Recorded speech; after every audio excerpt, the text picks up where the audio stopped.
I have missed being able to be with you. This is only my second Sunday to make any reports personally in a long time.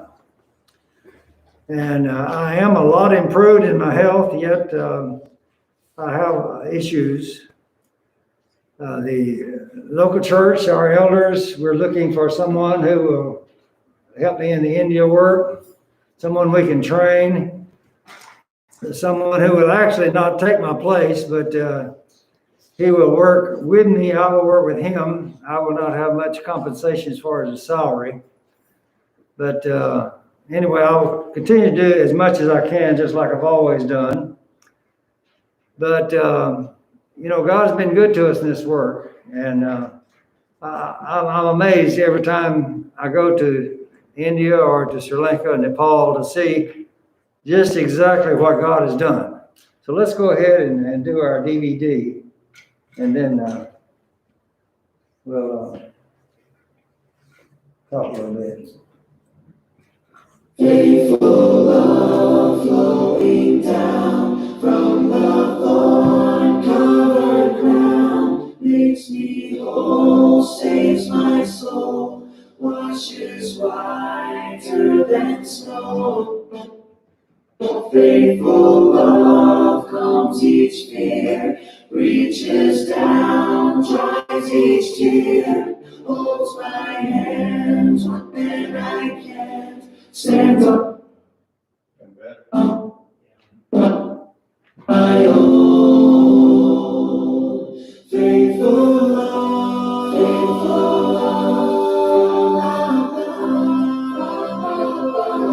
came to birth to show the Father's love, and I'll never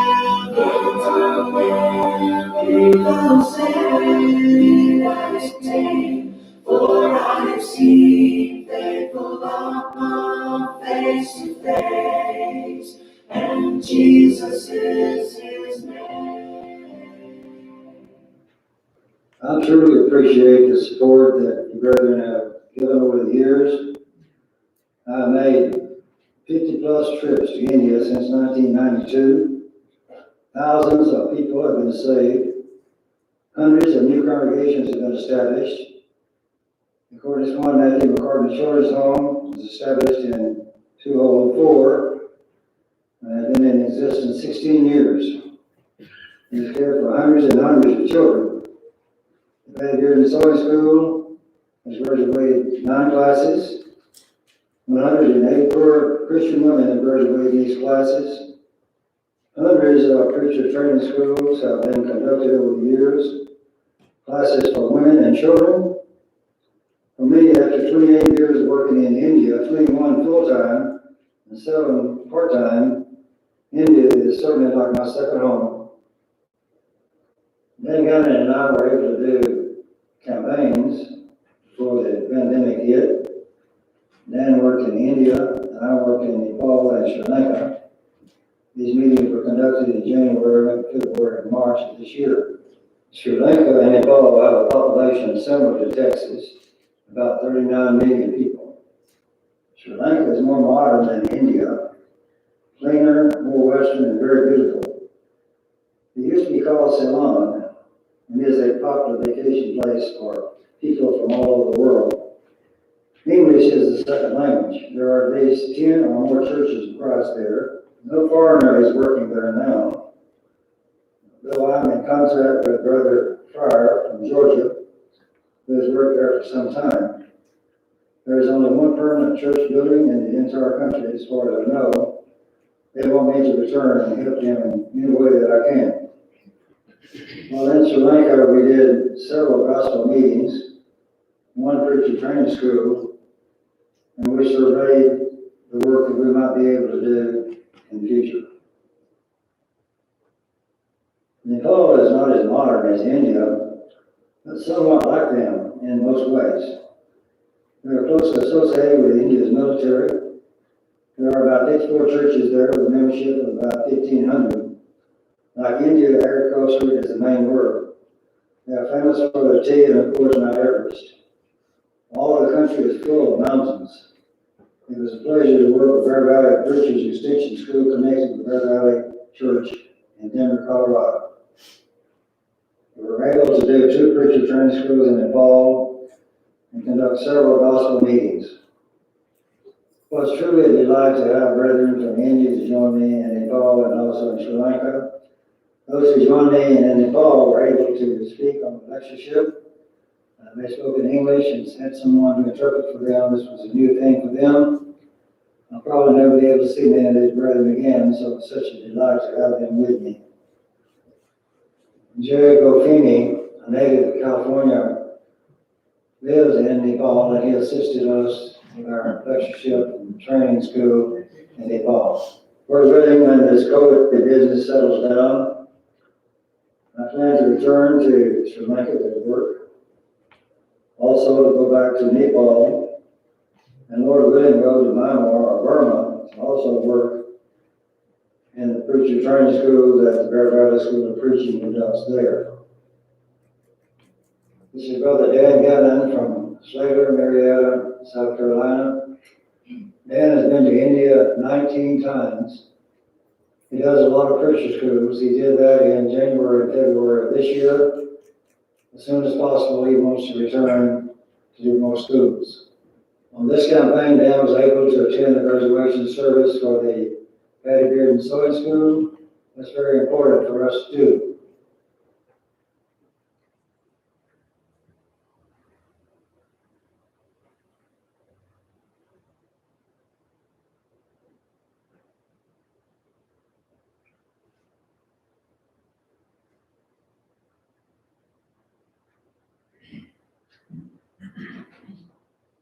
Stephen and Kelly Myers have been to India many times.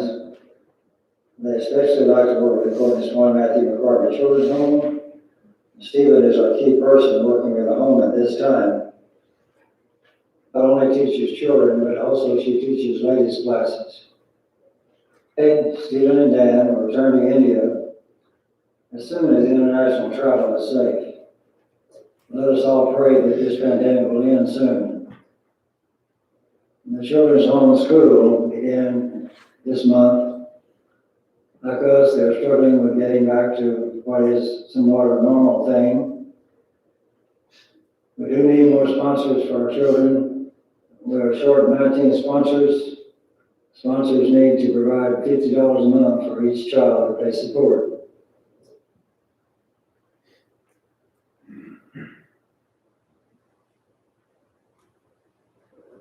We are in the process of establishing some short preacher training schools conducted by Indians. Our American brethren will not be able to work there due to persecution.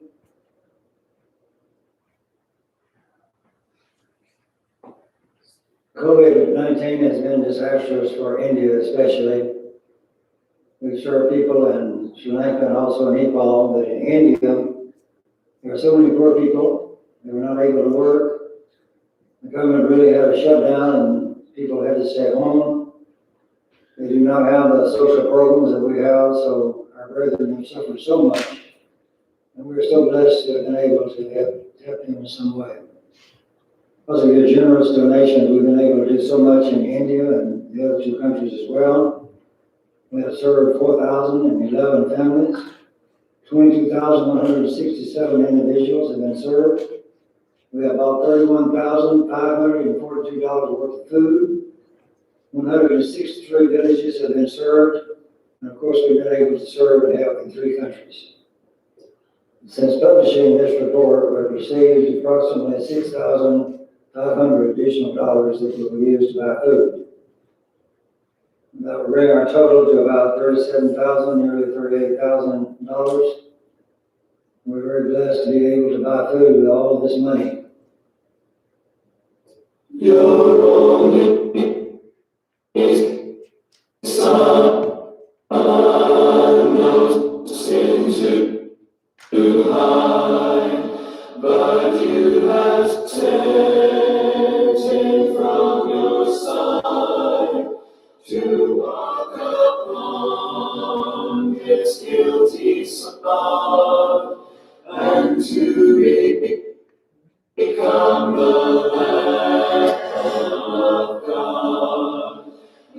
gift of love they crucified. They laughed and scorned him as he died. The humble king they named a fraud and sacrificed the Lamb of God. O Lamb of God, sweet Lamb of God, I love the Holy Lamb of God. Oh, wash me in his precious blood. My Jesus Christ, the Lamb of God. I was so lost, I should have died, but you have brought me to your side, to be led by your staff and rod, and to be called the Lamb of God. O Lamb of God, sweet Lamb of God, I love the Holy Lamb of God. Oh, wash me in his precious blood. My Jesus Christ, the Lamb of God. Oh, wash me in his precious blood. My Jesus Christ, the Lamb of God.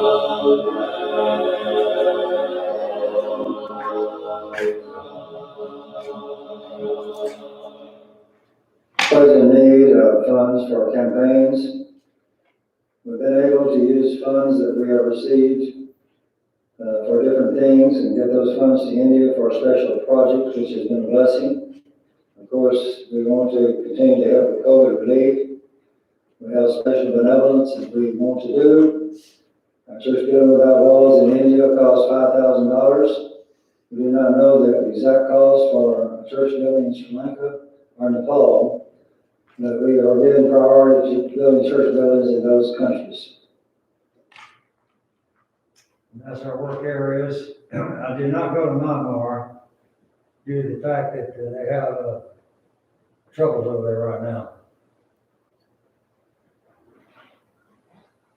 So when we have these type things, we have to tie a knot and hold them. Never like.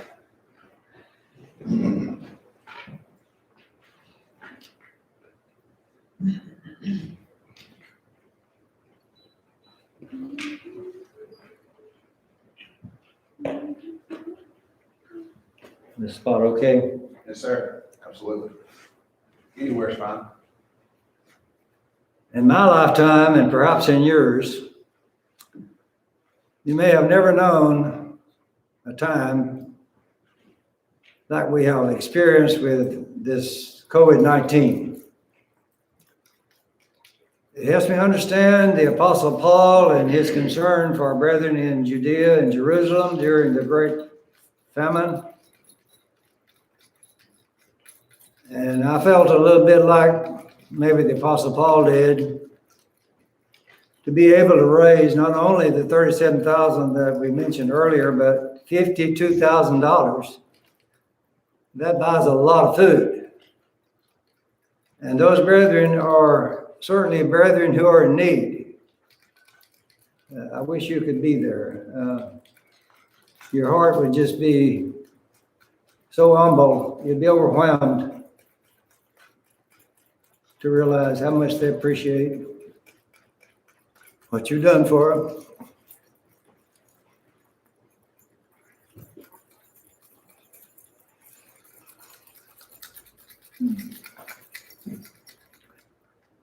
It's our church family, not by the blood of Jesus Christ. So, Time goes on. Our brethren in India are still blessed by the work. Our brother Stephen Myers and his wife, very capable people working with our children's home and doing all the other things that we normally do in India. They will take other women with them and other people with them when things kind of clear up a little bit. I imagine probably when they go at the first chance, it probably just the two of them. Both of them are in education. He's retired superintendent of education, and she's a principal in high school, in some school. And Brother Dan Gavin will continue to go to do preacher training schools. He's good at that. And he wants to take other people with him as well. At the same time, I will be working in Sri Lanka, Nepal, and hopefully Myanmar when the situation settles down over there in the political realm. I enjoyed my work in Sri Lanka and Nepal, but I miss my Indian brethren. Our primary focus is still on India. And so our fundraising and all that we do, most that we raise in regard to financial needs, most are spent in India. I was at Sarepta last week, and from Sarepta to Minden, I only saw 2 cars, I think, on the road, from Dorchester Road all the way to Sarepta. 2 cars. Today I got a little tiny late start, and then I only saw 4 or 5 cars. In India, I would have seen thousands upon thousands upon thousands of people. The only people I saw were in cars, and I couldn't tell what they looked like, but in India, most people would have been walking. The little markets would have been open. And it makes you realize when you see so many people, just how many people need the gospel. Sri Lanka is a very receptive place for the gospel. They have about 13 congregations. I don't know how many members they have. The brother who works in Nepal gave me the figures that I shared with you on the DVD this morning. The work there is going well, but in India, the Prime Minister is determined to destroy Christianity. He's doing everything he can to destroy the work that we do, but yet it's not working. He's stopping us from going. A lot of us are not able to go anymore, and yet still many are still going. They have not had their visas revoked, and so I'm doing now teaching on Zoom preacher training schools in India. That's an experience. I'll tell you, that's an experience. I taught my first class, 3-hour class, and they didn't have a break, and I didn't have a break, even though I offered one. And it worked very well, and it doesn't cost very much. We just had to buy a little equipment for them to use on the other side. They already had some. And so that worked very well, and I intend to continue to do those classes in the future. And of course, Lord willing, maybe October or November of this year, I might be able to go back to Sri Lanka and Nepal. But it's very doubtful that our brethren will be able to go to India. The virus has come back. It's come back with a big bang, especially in a lot of the states. And so, there's so many people there. And so I want to share just a few things with you, and then I'll open the floor for questions. So you be thinking about any questions you'd like to ask. Okay, so what have we been doing besides the COVID relief since, we haven't been able to go? Well, we've been doing gospel meetings. We have done other benevolent needs. We've also got our children's home back in operation. It was shut down for some time by the government, and the children had to go live with whoever the closest relative they had that put them in the home. Some of them did not have anybody to go to, so the trustees kept them at the home and looked after them. So things are going good now. They've been back for several months and back in school, and so things are going good there. We have been able to help some with building assistance. A lot of our poor congregation has not been able to finish their buildings. And so, we're doing all that we can with whatever money we have, but money is just about played out because we used every cent that we had nearly for COVID relief because we thought that was a major need. When people are hungry, when children are hungry, old people are hungry, that's very moving, isn't it? Think about all that we have. Even at our worst here, I've been hungry and I haven't really seen anybody who's hungry. I mean, people have suffered. I know that. I know that a lot of people have been hurt financially and suffer in many ways, but not anybody in the USA, as far as I know, should be hungry. So this is my list of things that I have as a priority in regard to our work now and in the future.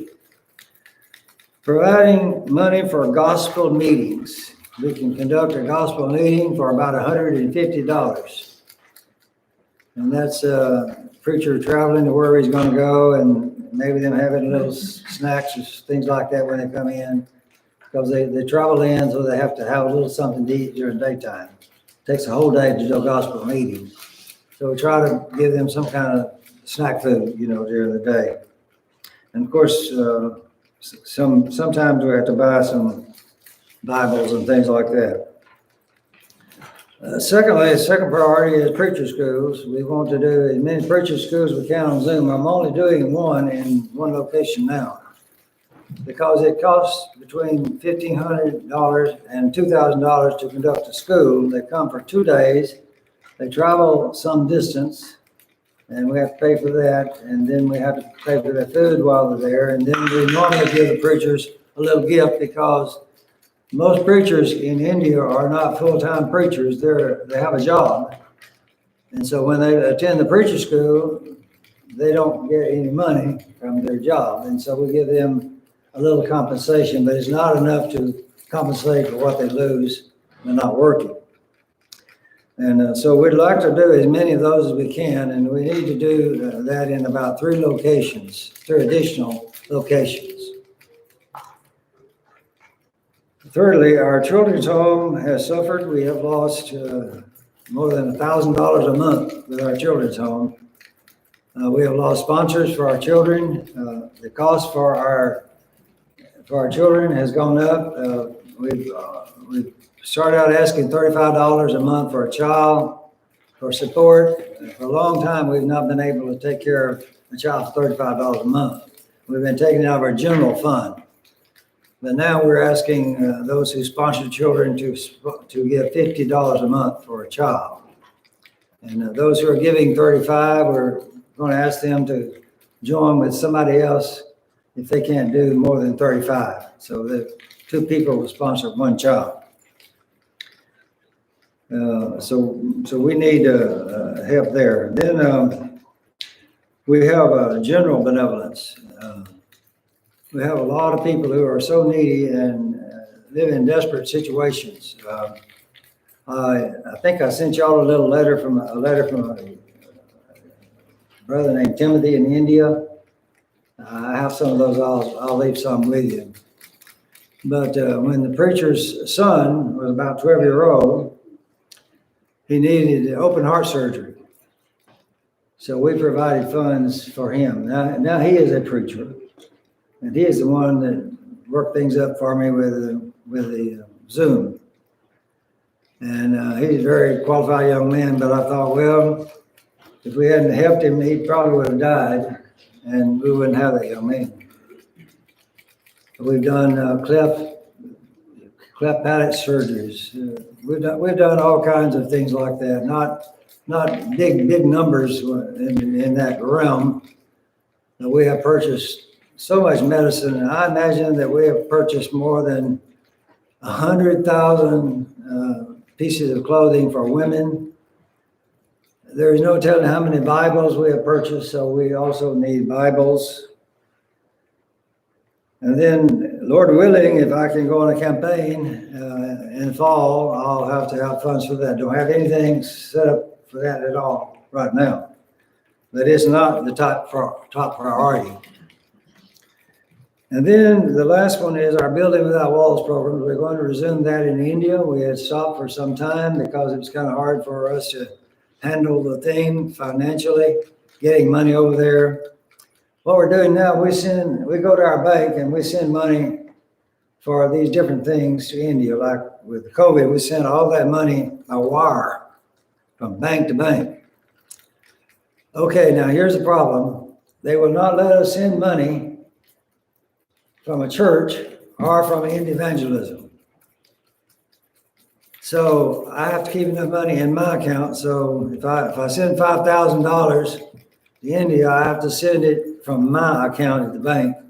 And then the Indian evangelism has to reimburse me for that $5,000. And so that's worked out pretty good. We've been able to do all that. 2 times it's failed. One time the preacher's name was misspelled, and the other time the bank refused to honor the wire. We got the money back. But since that time, we've still been able to send money, so that's working out okay. Okay, so the Building Without Walls, we're still asking $5,000 for our building in India. In Sri Lanka, the buildings will be different. They'll have a roof shaped like our roof because the weather is different. We figure it's going to cost about $7,000 a building there because special needs. Most of the churches are small, and they need help to get the building a little more finished than they do in India. And then in Nepal, we figured that we can do some kind of a building for $1,000 because they use stone and just whatever is available to make their buildings out of, and they're more of a primitive people. You should see some of the produce that they have in India and Nepal. It's wonderful. They grow all kinds of good things. Okay, I'll open the floor for questions. And the class ends about 10:45? Is that what? Whenever you're done. Okay. All right, let's have some questions. Anybody? Hershel, Yes. is Sri Lanka and Nepal Muslim countries or Hindu or what? No, oddly enough, Sri Lanka is Buddhist. However, the people in Sri Lanka are Indian people. And people from Tamil Nadu state in India have settled in the southern part of the country. And they had a civil war that lasted for a long time. It just ended a few years ago. The Tamil people wanted to have 2 different countries. And so that didn't work out. And so the war is over. But anyway, the people there are Buddhist, and they're friendly people, and yet they still have terrorists in the country. A Christian church, some kind of Christian church was blown up. But you don't have the opposition there like you do in India, do you? Well, I do. I have freedom. I have freedom to teach and preach, but the thing about it is, people are not as receptive to the gospel in Sri Lanka as they are in India. But they don't have the masses of people either. But they are receptive, and I met some of the finest brethren there that you'd ever meet anywhere in the world. And they have young people in the church, which is very encouraging. I think they only have 1 permanent church building in the whole country in Sri Lanka. And in Nepal, they have those little hut type things that they make out of rocks. Of course, you saw some of the people standing in front of the palm type of buildings. That's where they live. A lot of them live in those buildings. That particular picture was of a gypsy family. And so behind one of the church buildings, they have about 20, 25 gypsy families who live there. They live in those thatched huts. And they tell me that some of them have been baptized since we've been able to help them. They're non-Christians. They live right by the church building. And so the church is small, so they took some of the money and helped them because they could help the other members of the church with the other money that they had. Okay? Anybody else?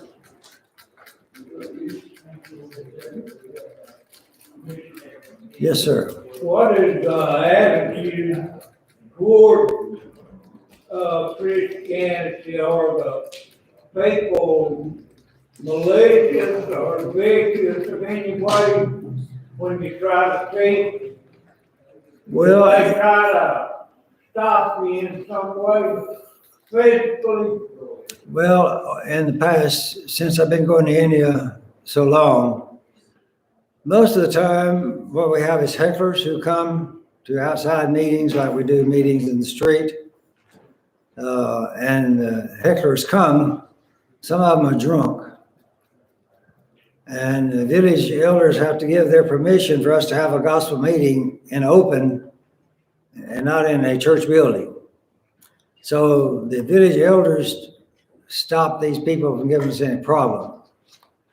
But now, with the attitude of the Prime Minister, Mr. Modi, we are not preaching in the street. They're not preaching in the streets anymore. American brethren are not doing that because it's so dangerous. And not only that, but it earmarks us as foreigners, and pretty soon someone will turn us in and our visa will be canceled. Now, in Sri Lanka and Nepal, there is some persecution. I don't think it's like it was in India. Right now, it's very bad in India. And it's primarily because the Prime Minister wants Christianity to be wiped out. But it will not be. Christianity is strong in India. Even the denominational people are strong in their beliefs. And our church brethren and those in the church are very strong in their belief. They will not be led away by Mr. Modi or even the denominational people. So we have a lot of brethren there, and even if if Americans can't go back, the work will still go on. But they need our assistance financially, and with buildings and the benevolent help that we provide, Bibles and things like that, it helps them to make the work move along faster and better. So we don't know much about persecution here, do we? We're free. All right, anybody else? Okay, well, God has been good to me. Parkinson's is kind of about the same. When I get tired or get overly excited, I shake more. But I am still able to talk. And when I go to India, when I go to Sri Lanka and Nepal, I will always have one or more Indian brethren with me, and they take care of me. They take care of me just like a father or grandfather. So I'm blessed. Glad that Hershel didn't get this Parkinson while he was barbering in Cotton Valley, shaving somebody. Yeah, shaving somebody. Yeah. Heard a joke about the preacher, the barber, the preacher kept teaching he needed to do personal evangelism, So he finally made up his mind, I'm going to talk to people about Jesus. And so he was shaving this guy one day, and he thought, well, this would be a good time for me to talk to this guy about being saved. He had him all lathered up and everything, got his razor out, and he said, sir, are you prepared to die? Well, that's kind of a bad approach. Another thing I'm doing, I don't know how it's going to work out, but I'm going to be doing a personal evangelism class with the Vivian brethren soon. And I'm going to be offering that class to other congregations as well. There may be just 2 or 3 or however many people who would like to be in the class, but it'll be free. I just need a place to sleep and something to eat when I come. But y'all think about that as well. And we really need to get more on fire for the Lord and for the Lord here. Our congregations are in many places getting smaller. I mean, it makes me sick to go through Cotton Valley. There's no congregation of God's people there. When I lived there, we had 100 people, right? Yeah, we had 100 people, but people moved off, people died. And because the people were not evangelistic, did not, convert folks, the church is not there now. And so we need to become more soul conscious. And when we become soul conscious, we need to open our mouths and do whatever we can to bring people to the Lord. And so in my simple way, I'm going to try to help any congregation that allows me to come to maybe help them to become better soul winners. Preacher at Cotton Valley we had was Dorsey Mitchell. And he encouraged me to be a teacher. And I had a few little classes, not much, but it wasn't a formal class, and had Jules Miller film strips and all that. And so I learned what I could, and then I decided, well, I'll go talk to people. And I didn't know how to do it, and didn't really understand too much about it. But we had a lot of baptisms in my family, and different people were baptized, and so I've had pretty good success in that work. And Frankston and other places, we started to work with Frankston Church in 1972, and we had about 50 people. And when we moved away from Frankston, they had 200 in attendance. We didn't baptize all those people. A lot of them were people out of duty. So in evangelism, you're not only reaching out to people who have never been Christians, but you're reaching out to people who are Christians who fall away. And so y'all think about that, and I'd be happy to talk with elders more about it. God bless you very much. We thank you, Hershel, for the report. You're welcome. You're very welcome. You guys be sure to let Brother Hershel know how much we appreciate him and the work that he does